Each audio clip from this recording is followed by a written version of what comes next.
মকবুল আপা আপনি তো দুলাভাই কই রে? কে দুলাভাই বাসায় নাই?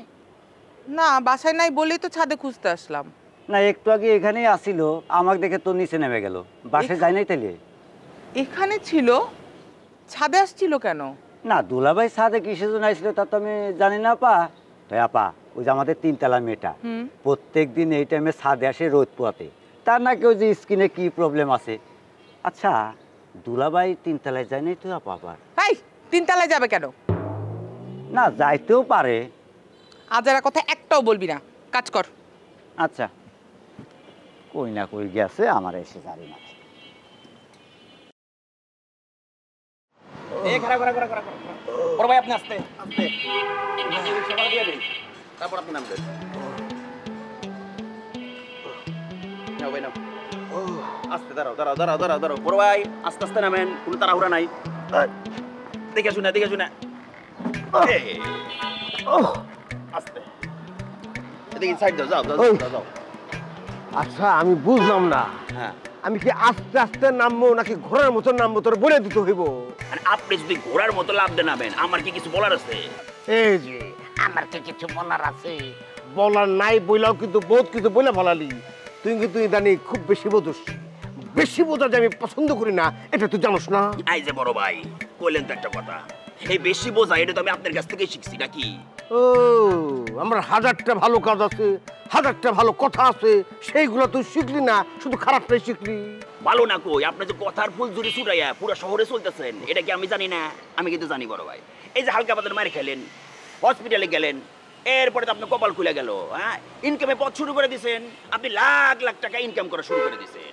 ওই লাখ টাকা ইনকাম করলাম এইটাই খালি দেখলি?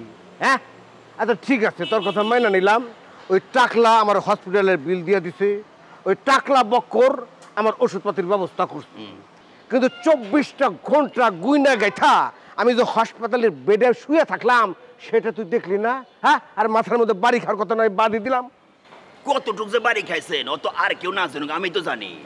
বক্করে দেহানের লিগে আর বক্করের কাছ থেকে মালটু নেওয়ার লিগে আপনারা ডাক্তারে কয়া ব্যান্ডেজ পেশায় পেশায় পেশায় পেশায় ওর কাছ থেকে আপনি টাকা নেবেন। ওরেন বড় ভাই এই ব্যান্ডেজ যদি খোলেন তাহলে কিন্তু সবকিছু নর্মাল হয়ে যাবে। গা নর্মাল না? ওই নর্মালে কি তুই কি বুঝিস? হ্যাঁ নর্মালে তুই কি বুঝিস? হ্যাঁ আরে পাগল, মাথাটা তো আমার, ব্যথাটা আমার। নর্মালে কথা বলতেছিস তুই, একটা জিনিস বুঝিস না কেন? শোন, কি সুযোগ আল্লাহ পাক মানুষকে সবসময় দেয় না, যখন দেয় তখন সেটা সুযোগ ব্যবহার করতে হয়, সুযোগটা নিতে হয়। আমি নিতেছি, তুই বুঝোস না কেন? এই যে মাথায় ব্যান্ডেজ, হ্যাঁ পায়ে ব্যান্ডেজ, এটা কিন্তু একটা অন্যরকম গেট আপ। এই গেট আপ কিন্তু ইচ্ছা করলে আমি যখন তখন নিতে পারবো না, এই গেট আপের একটা সহানুভূতি আছে। আচ্ছা তুই একটা জিনিস বুঝোস না, এই যে তুই এত বড় একটা ছেলে আমার ঘাড়ের উপর পয়সা পয়সা খাইতেছোস, থাকতেছোস, খরচাপাতি আসে কোত্থেকে? এগুলা কি জোগাড় করতে হয় না? দেখেন বড় ভাই খাওয়ার কোটা দিবেন না, খাওয়ার কোটা কিন্তু আমি নিতে পারি না। আমাকে আপনি অ্যাসিস্ট্যান্ট হিসেবে নিয়োগ দিয়েছেন, আমার খাওয়া পড়া ভালো মন্দ এগুলো সব দায়িত্ব কার? আপনার। তাকে চলেন যাই মেসেজ যা রেস্ট করতে হবো। মেসেজ দেবো না, অন্যদিকে চল। অন্যদিকে মানে কি? কই যাবেন? আরে বাবা ধরে নে যে আমরা একটা অ্যাসাইনমেন্টে যাইতেছি। অ্যাসাইনমেন্ট? আরে বড় ভাই হসপিটাল থেকে বেরোতে না হতে অ্যাসাইনমেন্ট? কিসের অ্যাসাইনমেন্ট? আমি বুঝি না। হু আই অ্যাম, কে আমি? আমি সাংবাদিক রতন।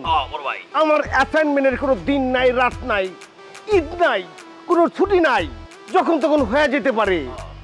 তুই আমার শিষ্য, গুরুকে সম্মান কর, ভবিষ্যতে গুরু হয়ে এই সম্মানটাই পাবি। চল চলেন। দাঁড়ান দাঁড়ান আস্তে আস্তে। এই এই যে এই হ্যাঁ এই চলেন। হ্যাঁ রিক্সাটা ছাইরা দে, মনে হয় ভুলই হয়ে গেল। আপনি খালি টেকার চিন্তা করেন।